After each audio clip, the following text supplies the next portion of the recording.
Biyahing Kapitolyo, sabay-sabay, Kwento ng bawat bayan, ang kalingang laging nariyan. Wala na inilaan, talino at puso, yan ang ating puhunan. Sa kalsada ng pag-asa, may direksyong malinaw. Sama-sama, lakad tayo. Sa hakbang ng lalawigan, ikaw ang kabalikan. Biyaheng Kapitolyo, serbisyong tapat sa Batanggenyo.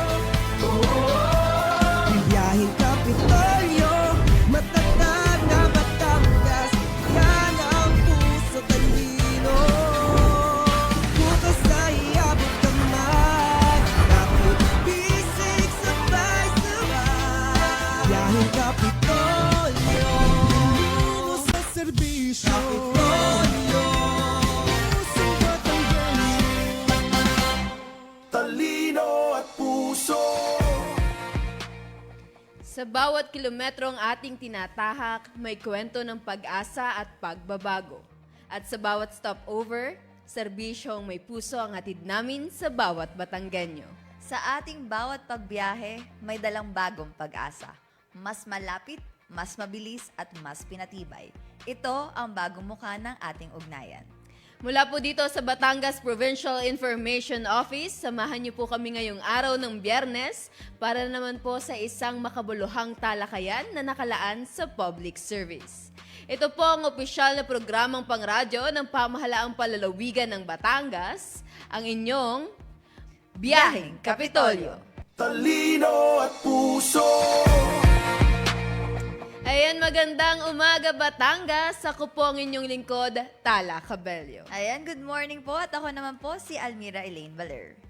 Bago nga po tayo dumako sa ating tampok na paksa ngayong araw, ay papasadahan po muna natin ang mga naging pagbiyahe ng ating Capitol on Wheels sa mga nagdaang linggo.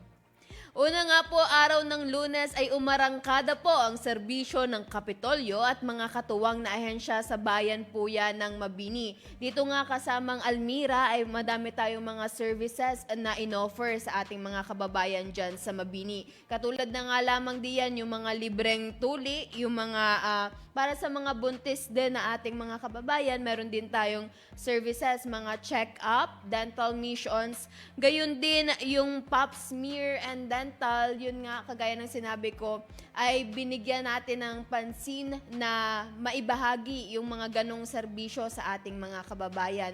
Kasama din dito yung mga national agencies na katulong natin. Nandiyan dyan yung TESDA, PSA, LTO at marami pa pong iba. Dito nga po, mahigit 3,300 Batanggenyos ang naserbisyohan po ng Capitol on Wheels. So biruin mo yon sa isang araw lamang kasamang Almira, nabigyan natin ng services ang 3,000 or mahigit 3,000 na Batanggenyos.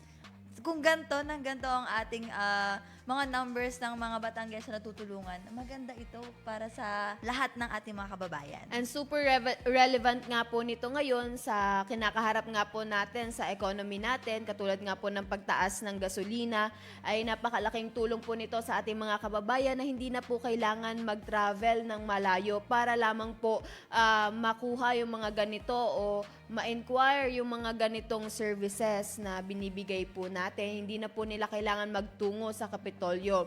At yan nga nung 2 araw po, sa 2 araw po na nakalipas, nagtungo naman po tayo kahapon lamang po sa ang Capitol on Wheels para naman po maserbisyohan ang mga kababayan natin dyan sa Tingloy. Ayun, tawid dagat nga po Yes, ang ating... buwis buhay yung serbisyo natin. Oo, talagang walang nakakapigil sa ating Oo, mga tama. paghahatid ng ating serbisyo bilang patunay po ng pagpatupad po ni Governor Vilma Santos Recto sa kanyang pangako na mailapit ang serbisyo sa publiko. Kaugnay po nito, para sa bayan po ng Tingloy na ihatid ang iba't ibang serbisyo mula syempre po sa ating pong Provincial Health Office, kabilang din po ang mga yun ang nabanggit ni kasamang Tala na libreng serbisyong medikal at iba pang Yes. tulong na ipinapaabot sa pagtulungan po ng ating mga partner agencies o national agencies kagaya nga lang po ng Philippine Health Insurance Corporation o PhilHealth, Philippine Statistics Authority at ang National Identification System.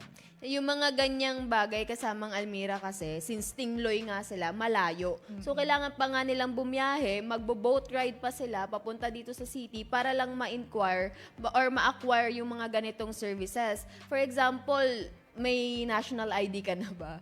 Meron pero wala pang nadating. Katulad niyan, yung mga Oo. ganyang concern, pwede po yan sa bayan po ng Tingloy. Wala pang national ID na may mga kailangan po sa atin nga pong PhilHealth, ay dun po makakakuha kayo or maiitanong nyo po yung mga kailangan nyong malaman mula sa ating mga national partners.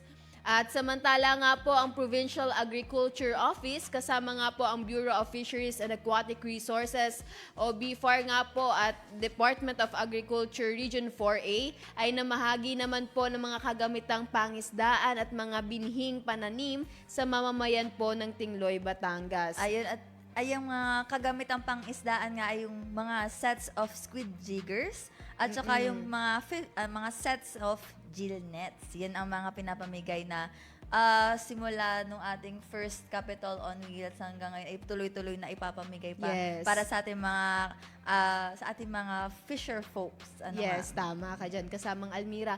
At napakalaking tulong nito kasi magagamit nila ito sa kanila talagang hanap buhay, sa pang-araw-araw nilang trabaho na malaking tulong, di ba? Oo, kasi set eh. So, pwede na yung mga luma nilang kagamitan ay Mapapalitan na. Kumbaga, updated na yung kanilang tools para sa kanilang pangingisda. Yes, and again po, lahat po ng services na binabahagi po or ino-offer po ng Capitol on Wheels, lahat po yun ay libre at wala pong babayaran. Ito po ay galing po mismo sa inyo pong mga taxes na talaga naman pong binibigay lamang namin ang dapat po para sa tao at para sa mga Batanggenyo. Yan, at yan nga lamang po ang ating pag-arangkada muli ng ating Capitol on Wheels para sa linggong ito at syempre po sa patuloy na paglalapit ng serbisyo sa tao. Abangan pa po ang ilang mga bayan at lungsod na pupuntahan ng Capitol on Wheels sa mga susunod pong araw dahil again, hindi po tayo dito nagtatapos at susunod-sunod po natin hanggang Ma-cover po natin lahat. Yes, mapuntahan Yes. natin ang mga bayan, lalo yung mga liblib na lugar na kinakailangan ng ganitong serbisyo. Ayan, at mamaya-maya naman po ay usapang pangkalusugan ng ating pagtatalakayan. Lalo na po ngayong tag-init at matapos lamang po yan ng ilang mga paalala. Magbabalik po ang inyong Biyaheng Kapitolyo. Ang init. Ewan ko na. Nandito na ang tag-init. Ibig sabihin, tumataas ang panganib ng heat stroke at heat exhaustion. Alam mo ba na ang simpleng pagpili ng damit mo ay mabisang paraan para labanan ng init? Ang maitim na kulay tulad ng navy blue, dark green, at black ay nag-a-absorb ng init mula sa araw.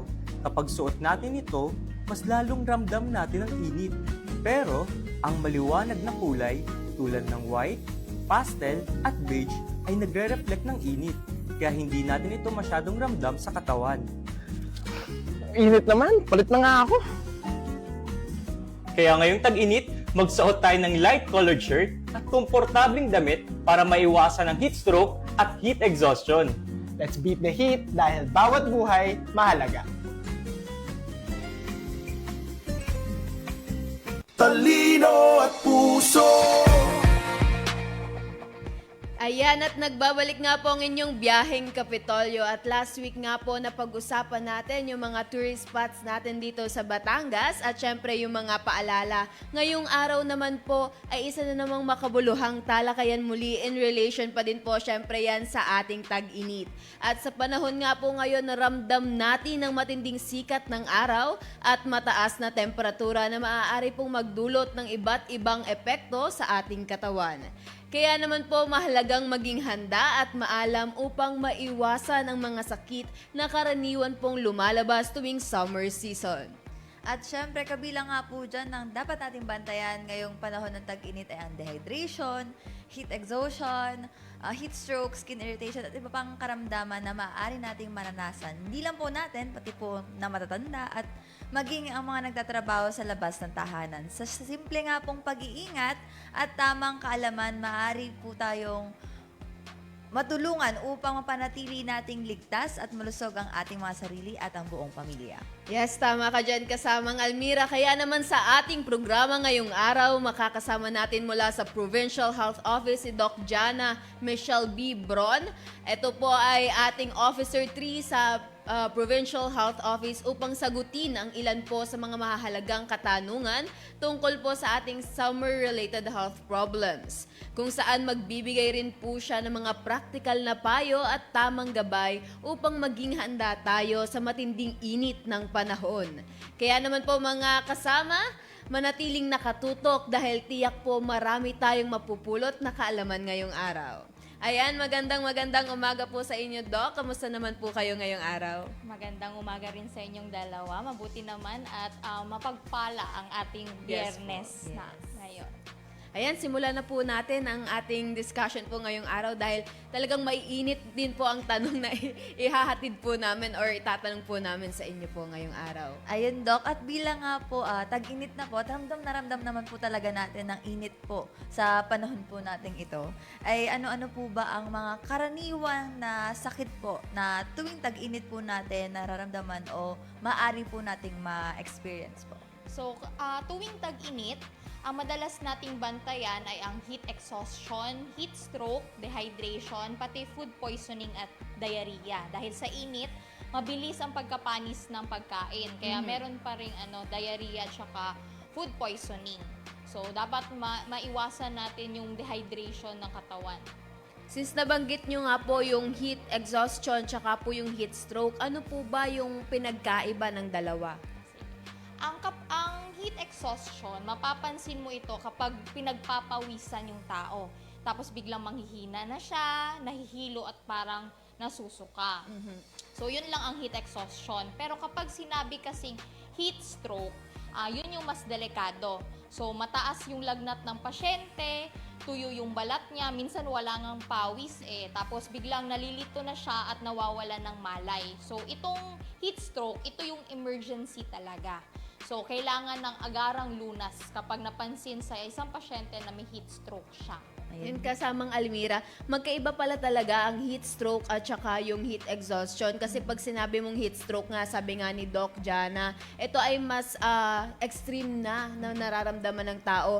Pero nakakagulat ding isipin na pag na-heat stroke ka pala, hindi ka pala yung parang babalisain or pagpapawisan.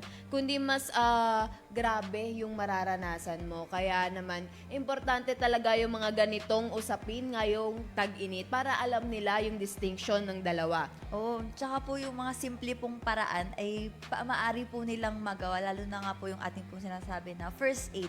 Bilang po, yun po ang ating kailangan pong aralin or kahit po tayo dapat ay self-aware po tayo kung ano po ang pwede nating unang gawin pag nangyari po itong mga bagay na ito. Ano po ba itong mga first aid po natin o paunang lunas para sa taong biglang nahilo o nawalan po ng malay dahil po sa sobrang init ng panahon. So, sa mga pasyenteng ganyan, kung mapapansin nyo kapag meron silang ganong simptomas na sinabi ko kanina, ang una nating dapat gawin ay ilipat sila sa isang malamig na lugar. Kung hindi naman kaya sa isang malamig na lugar, sa lugar na may lilim, yung hindi siya direct heat of the sun.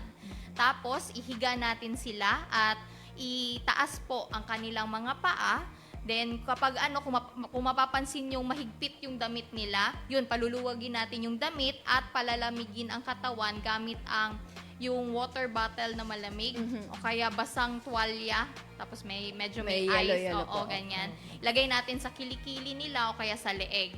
Tapos kung gising pa sila, pwede natin silang painumin ng tubig. Pero kapag nahimatay na, wag nyo nang itry na painumin ng tubig. Idiretso na kaagad sa pinakamalapit na hospital. Pag po nahimatay na, hindi na po papainumin ng tubig. Wag na po. Kasi baka pag pinainom nyo po sila ng tubig, baka dumiretso kasi sa baga. At Opo. kasi nga, nahimatay sila. So, mas mabuting idiretso na sa hospital. So parang hindi first aid pala yung pagpapainom ng tubig. Kasi ako, ngayong nalaman ko to, parang kung may nahimatay dahil nga sa heat stroke o heat exhaustion, parang una kong nasa isip, painumin natin ng tubig na malamig. Kasi yun yung yun pala pupunasan lang at ilalagay nga sa yung tago or yung may shade para hindi sila mainitan. At huwag pagkumpulan. Ang isip ko naman pag ganyan, tabi po, yung bigyan ng space, or Tama hangin. naman yun, Oo. tama naman yun. Kasi po, usually, pag may nahihimatay, kumpulan agad sa, nagpapanik ang mga tao, ganyan. Yun ang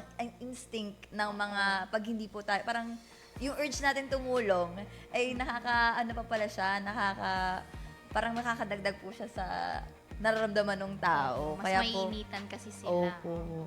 Ma'am, ano naman po kaya, Doc, yung mga nagtatrabaho naman po sa mga construction sites natin, yung mga driver po natin ngayon, tapos yung mga tricycle driver, yung mga nasa kalsada po, yung mga nasa labas Mga o mga nagpapasada mainit yung trabaho. Ano po kaya yung mga matutulong para po maiwasan yung mga sakit dulot ng matinding init? So, syempre sa mga yan, sa construction workers natin, sa mga drivers, at saka sa vendors, hindi kasi natin sila pwedeng limitahan na magtrabaho. So, pero ang pinaka-importante na gawin nila ay laging magbaon talaga ng tubig. Yan, magbaon sila ng tubig. So, sa kada 20 to 30 minutes, pwede silang uminom ng water para at least hydrated sila. So, also, kailangan nila magpahinga sa malilom na lugar. Kasi, syempre, sobrang init, lalo na sa mga drivers natin. If kaya nilang pumarada muna sa malilim na lugar, gawin po nila. Also, yung mga damit na susuotin, dapat yung presko. Hindi naman pwedeng naka-jacket tayo kapag mamamasada o kaya magbebenta. Ganon. At saka gumamit ng payong at saka sombrero para hindi masyado mainitan, lalo na yung sa ulo. At kung kayang iwasan ang pagtatrabaho sa yung tanghaling tapat, yung saka pa sila magbebenta, mas mabuti kung iiwasan na lang nila yun. Ma'am, speaking of yung pagsusuot ng damit na presko, may nakaka-apekto po ba yung kulay ng damit? 'Di ba sabi po nila black daw po wag suotin. Pero parang may nakita kasi ako kasamang Almira sa news na mas nakakatulong daw yung black. Parang ngayon yun yung nakikita ko. Sa amin naman po, actually, yung texture or Yung yung thickness material, po, material ng damit ang tinitingnan. Kasi kung black naman siya pero dry fit, ibig sabihin presko naman, okay lang yon. So, yung sa material mismo ng sinusuot ang tinitingnan namin. Mas mahalaga pala talaga nga yung kapal. Oo. Kaya kapag Kasi pag mga Pilipino, sa sobrang ayaw nilang mangitim, nagja-jacket talaga sila. Pero minsan hindi rin nga nakakatulong. Magpayong na lang po tayo. Pero parang meron din pong mga bagong discovery na UV Opo, protect yung jacket. naman. Yes, Maninipis oo. na Manipis lang. Kaya kahit nasa initan tayo, protektado tayo, tapos hindi tayo naiinitan. Baka yun ang pwede pong i-advise. Alternative, na. di ba? Yes, Oo. yes. At going back po tayo dun sa pag-inom po ng tubig ngayon pong tag-init. Paano naman po malalaman kung sapat po yung iniinom ng isang Yes. tao sa araw-araw po na buhay nila paglalabas or nakastay lang sa office, ganun. Ang tubig kasi, yun yung pinaka-importanteng cooling mechanism natin sa ating katawan. So, malalaman mong sapat yung water na iniinom mo kapag umihi ka, medyo mapusyaw ang kulay ng ihi nyo. So, light yellow siya. Okay. So, kapag sobrang yellow na siya or nagda-dark, yun, dehydrated ka na talaga nun. So, kapag mapusyaw-pusyaw, sapat yung water intake mo. At saka also, kapag umiinom ka ng tubig, dapat nasa 8 to 10 glasses of water ang naiinom mo per day. Pero since sa sobrang init ngayon, nangyayari 10 to 12 sana. 10 to 12 po pag tag-init. kulang Kasamang pa tala. talaga yung iniinom ko. No? Oo. Pero maganda na re-reiterate natin sa ating mga manonood kung gaano ba talaga kadaming tubig ang kailangan nating inumin. Lalo ngayon na sobrang init na. Kasi parang last time na na-check ko, umabot na tayo sa mga 32 degrees Celsius. Opo. sobrang Tapos nag-check po ako ngayon, 40 degree na po sa Pasay. Ayan. Yun po ay Iba na yung level delikado ng na, init. oo. Hindi na siya safe sa ating mga balat pag tayo ay hindi na gamit ng mga protection po. Ano po? Speaking naman po, since nalalaman nga po natin kung dehydrated ba tayo based po sa kulay ng ating ihi, Ano naman po kaya yung maaaring magdulot ng urinary tract infection o kidney problems sa kakulangan nga po ng tubig sa katawan tuwing tag-init? Ayun, so kapag kulang kasi yung iniinom mong tubig, lalo na tag-init ngayon, so mabilis kang pawisan, ang nangyayari niyan, prone ka to UTI, urinary tract infections. Kasi nagiging concentrate yung bacteria. May natural kasi tayo na flora sa ating mga system. Pero kapag sobrang dehydrated ka naman, nabubuhay sila doon. So, prone to UTI. Tapos kapag sobrang naman, matagal yung UTI mo, recurrent siya, lagit-lagi nagkaka-UTI ka, yan, posible magkaroon ka rin ng kidney stones. So, yun yung importance. Bakit kailangan mo talagang uminom ng tubig at umihi ng umihi para hindi ka mag-grow ng bacteria. Yes, pero ito pong advice nyo nga pong ito ay hindi lamang po tuwing tag-init. Ano nga po? Oo. Kasi yung iba sakalang umiinom ng tubig pag nga pinapawisan na o sa sobrang init. Pero dapat nga parang Lagi. 7 glasses or more po. Ano po? Opo. At syempre po, mahalaga din yan sa mga bata. Sa mga bata na, okay, inom ka ng tubig. Syempre, Especially naglalaro sila Oo, ngayon kasi nga oo. summer. Tas yun po ay hindi lang po sa mga bata kundi sa ating po mga senior citizen ay mahalaga din Yes. lalo na dahil yun nga po mas nagiging sensitibo Sensitive. na habang natagal. Ano naman po yung Dapat nilang alalahanin na dapat gawin po sa araw-araw po nilang. So, sa mga magulang na mga bata, lalo na yung naglaro ng laro. Opo. So, yun, lagi nilang dapat paalalahanan yung mga bata na uminom ng tubig. Kasi, sobrang init nga, tapos pagpapawisan yung bata, baka ma-heat exhaustion niya o kaya sa stroke.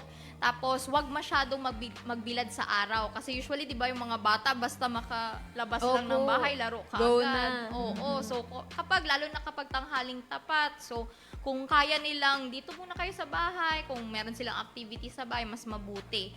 And also, dapat ligtas yung kinakain ng bata at presko yung mga damit na pinapasuot natin sa kanila. May nahi-heat stroke na po na kahit bata pa lamang po. Posible po, lalo na kapag bilad talaga sila sa araw. Yung mga pasyente na biglang nahihimatay o kaya yung usually napapansin natin yan kapag may mga activity sa school na nakababad talaga yung mga Mga bata. field, Mga field field demos. demo. Ganyan. Di ba may mga nahihimatay yun? Pwede yung heat exhaustion. Ayan, Doc, dahil nga po napag-usapan na nga po natin yung about naman sa mga bata, mapunta naman po tayo sa ating mga senior citizens. Bakit po kaya sila sensitibo sa matinding init? At ano naman po kaya yung mga espesyal na dapat pong gawin nila para po maging maingat sila ngayong tag-init? Yan. So, ang mga senior citizen kasi natin, compared sa sa ating mga bata na mabilis tayong mag-adjust sa init, sila kasi nahihirapan na mag-adjust yung katawan nila sa init. So, mas mabuti na mas hydrated sila, inom sila ng tubig, tapos iwasan ng init, at lalo na yung mga senior natin na mga may maintenance, yun, kailangan nilang laging uminom ng maintenance nila. At saka more water intake at i-monitor ang kanilang mga blood pressure. Kasi sobrang init, napapansin nyo, tumataas din ang BP ng mga pasyente. Ayun po, bilang nabanggit nyo na nga po yung tumataas ang blood pressure po ng isang pasyente. Ano naman po yung komplikasyon pa po sa puso kapag po mainit ang panahon, Dok? Kapag mainit kasi ang panahon, ang tendency ng katawan natin ay palamigin. So, di ba pag napapansin nyo, pawisin kayo, kasi way yun ng katawan natin na ilabas yung heat sa katawan. So, ang nangyayari niyan, sa sobrang pagpapalabas ng pawis sa katawan, pump din ng pump yung puso natin. So, siya ang parang tumutulong na mailabas, ganyan yung fluids natin. So, kaya nagkakaroon lalo ng sakit yung mga senior natin kapag ganyan sa tag-init. Ma'am, syempre, tag-init na nga po ngayon. Tapos, yun nga, sabi niyo po, nagkakasakit na po ang ating mga senior citizens. And minsan po, nagiging reason dyan is yung food poisoning natin na nasabi niyo nga po. And syempre, diarrhea. Maaari niyo po bang ipaliwanag kung paano maiiwasan ang food poisoning o yung diarrhea din po, lalo na po kung mabilis mapanis yung pagkain sa mainit pong panahon? So, ang food poisoning at diarrhea ngayong tag-init, mabilis siya kasi ang heat natin, kapag yung pagkain Opo. nakalagay lang sa lapag, mas mabilis siya mapanis. So kapag kinain siya, kung sino man ang kumain, magkakaroon talaga ng food poisoning. Tapos symptom niya yung diarrhea. So, ang dapat nating gawin, una sa lahat, dapat maayos ang pagluluto natin, malinis yung pagluluto natin ng putahe. Tapos, yung paghuhugas ng kamay, so, syempre, bago ka magluto, maghugas ka habang nagluluto at saka after. Tapos, also, kapag okay na yung pagkain, hindi na siya masyadong mainit, pwede na nating itago sa ref. Kasi minsan, di ba, yung iba, hinahayaan lang dun sa lamesa. Kasi may Dun, kakain pa oo. niyan, huwag mong galawin. Pero pwede na pong itago na. So yun, mapapaano pa siya, mapapanis pa yung pagkain kapag ganun. Doc, bilang nabanggit na po natin itong ating po mga pagkain. Siyempre po, nandito na po tayo sa kapartner nito na inumin. Siyempre, sasabihin po ng mga tao, okay, nainom ako ng tubig, ganyan, tubig. May iba na, may lasa naman, yung mga soft drinks, mga Totoo juice. yan. Mga may lasa naman, nainom naman ako eh. Oo. Yun ang iba po na naiisip nila, iinom ako ng tubig. Pero bukod doon ay may soft drinks, may mga kape, lahat po iced, ganyan ngayon pong tag-init. Ano naman po ang masasabi po ninyo tungkol po dito na sa madalas nga po na pag-inom ng malalamig na soft drinks o matatamis na inumin bilang pantanggal uhaw po ngayong tag-init? Pwede naman siya, pero paminsan-minsan lang. Mas mabuti pa rin yung tubig ang inumin nila. So, at saka hindi dapat pamalit ng tubig yung mga soft drinks. Ganyan, mga juice. Kasi, ang mangyayari, di ba, high ang sugar content nila. Yes. So, mas ma-dehydrate ka sa kanila kasi sobrang tamis, kailangan niya ng water pa eh. So, yung pag-inom mo sa kanya, yung water na nasa katawan mo, baka yun pa ang kailangan niya. So, madedehydrate ka pa rin. And tama po ba, Doc, na it could also lead to UTI din po? Pwede pag rin ano? po sa large amounts po na iniinom natin. So, tubig talaga, tubig. Oo. Mainit at malamig tubig pa rin. Matanong ko lang din po, since napag-usapan na po natin yung flavored drinks, ano po, ang tea nga po ba ay equivalent din sa water? Dito kasi sa atin, sa Pilipinas, ang tea kasi natin ay yung sugary tea. Opo. Compare mo sa ibang lugar na ang tsaa nila ay yung purong Herbal dahon talaga. lang. Oo. Dahon lang, tapos ilalagay yun. So, hindi siya pwede natin ma-equate. Pero kung sa ibang bansa, kung ikaw ay yung tipong taong yung herbal talaga, Tea talaga po. oo, yung hindi sugared na tea, pwede yun.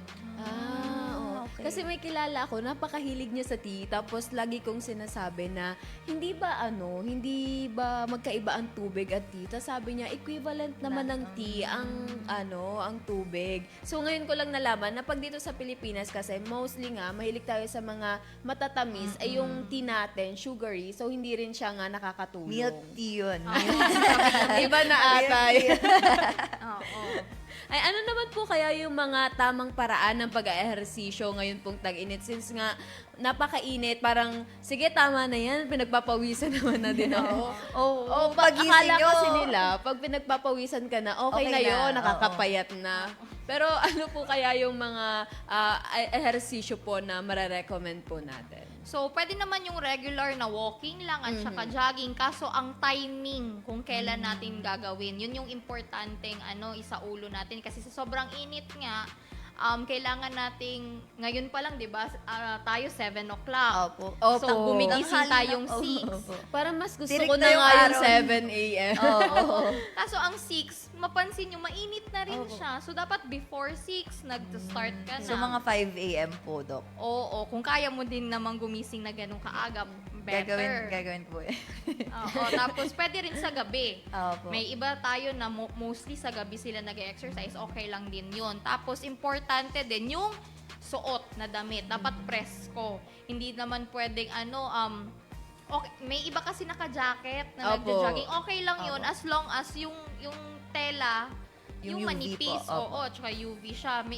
Baka kasi sobrang kapal din ng tela, baka biglang natumba na yung May yung sauna suit jacket. ko nga. May sauna suit na Oo, tinatawag. oo, Huwag oo, muna po yan. tayong Oo. gumamit. Gumamit. nun. Gumamit. Tapos habang nagja-jogging, pwedeng every 10 minutes, ganyan, pwede kang uminom ng tubig para hindi ka naman ma-dehydrate habang Yes. nag-aano ka dyan. Kasi wala namang calories, so hindi naman nakakataba yung Yeah, tubig. tubig. Actually, nakaka-help siya pag nagpapawis ka. Kailangan mo ibalik yung water sa katawan na inirelease nga natin. At ramdam ko nga po ang shift ng sa umaga po. Try as much, share ko lang po. As much as possible po ay nag-jogging. Ngayon Oo. po, ay nag-shift na po ang ating weather. Ay ramdam mo na agad na ang init, medyo nakakahimatay po talaga ang init ngayon. Kaya kapag magja-jogging ka or iniisip mo pa lang na mag-exercise ka, pansinin mo naman yung katawan nyo kung kaya nyo na bang Opo. mag-exercise. Baka kasi sobrang pagod ka. So, pwede mo naman i-park muna. So, magtrabaho ka muna. O kaya mamayang gabi ka mag-exercise kapag kaya mo na. Huwag pipilitin yung sarili. Noted. Noted. Naging consultation.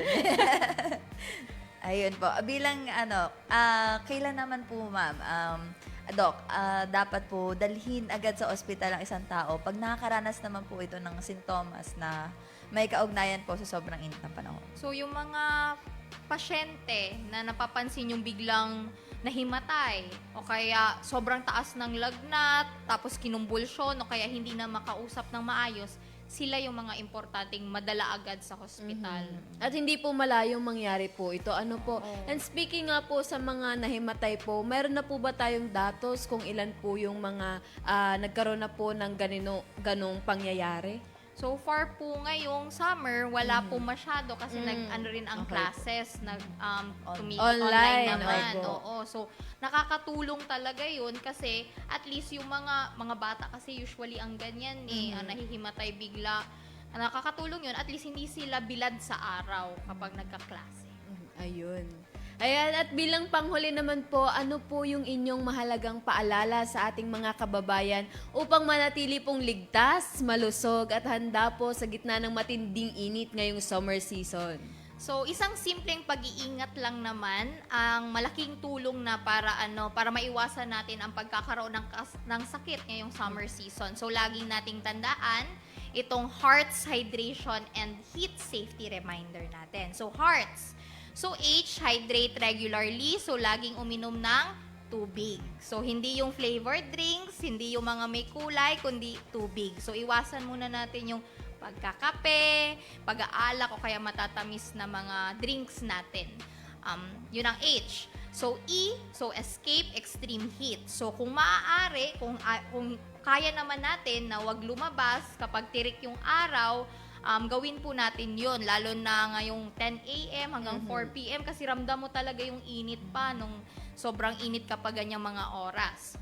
A, always eat safe. So, siguraduhin natin na malinis, fresh at hindi panis yung ating kinakain.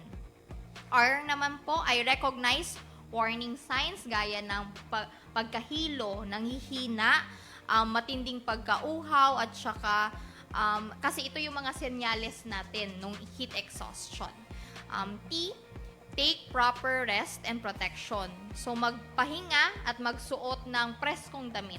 So, yung mga maninipis lang na mga damit habang tag-init pa tayo. Kaya gumamit ng payong o kaya sombrero kapag lalabas. At huwag kakalimutan na mag-apply ng sunscreen na at least SPF 30. At magre-apply tayo every 2 hours niyan. Kasi sobrang init, so papawisin ka, so matatanggal lang din, so re-apply tayo. At letter S, seek medical help immediately. So kapag merong naramdamang sintomas, huwag mag-atubiling pumunta agad sa doktor o kaya kung mapansin nyo na kaya nyo magbigay ng first aid, bigyan natin. Yan. So, lagi nating tandaan, kapag mainit ang panahon, tandaan ng hearts para manatiling ligtas, malusog at handa. Ayun. Ang ganda naman po talaga. Alam mo, nakakatuwa, nakaugnay siya sa Hearts program ni Yes. Governor Vilma Santos Recto. Ayan, Doc, maraming salamat po sa inyo pong oras na binigay po sa amin ngayon para po makapanayam namin kayo dito po sa aming biyaheng Kapitolyo. Ma'am, baka po meron pa po kayong sasabihin or May mga mga anunsyo pagbati po po, kayo. anunsyo. Nasa inyo na po.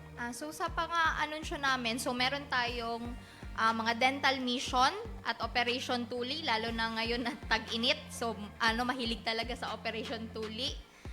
May bloodletting activities rin tayo at may mga pamamahagi ng honorarium sa ating BHWs at BNS bilang bahagi ng patuloy na serbisyong pangkalusugan ng ating lalawigan. Also, meron din tayong validation ng zero open defecation natin. Ayan, Thank you so maraming much po, salamat Doc. po. Ayan, at nakapanayam nga po natin ngayon si Doc Jana Bron, ang Officer 3 po ng Provincial Health Office. At dito na nga po nagtatapos ang ating pagbiyahe ngayong araw. Sa atin pong mga katiwala, kung nais niyo pong pakinggan at mapanood muli ang aming episode ngayong umaga, maaari niyo po itong balikan sa aming Facebook page sa Batangas PIO.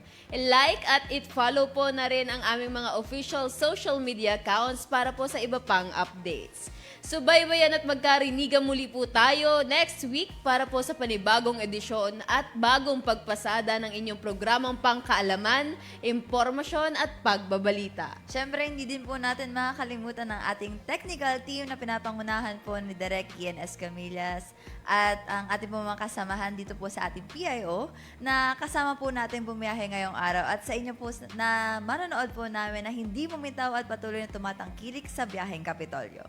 Ayan, sa ngalan po ng aming kasamahan na si Kuya Jonathan Macaraig at kasamang Jane Elormo Ilagan at syempre po sa ngalan ni Governor Vilma Santos Recto at ng pamahalang palalawigan ng Batangas, ito po si Tala Cabello. Ng isang pamahalang may talino sa serbisyo, puso sa tao at lahat para sa Batanggenyo. Ito naman po si Almira Elaine Valer. Magkita-kita po muli tayo sa susunod na episode ng ating pagpasada para sa tuloy-tuloy na serbisyo para sa Batanggenyo. Muli, ito po ang inyong Biyaheng Kapitolyo. Kapitolyo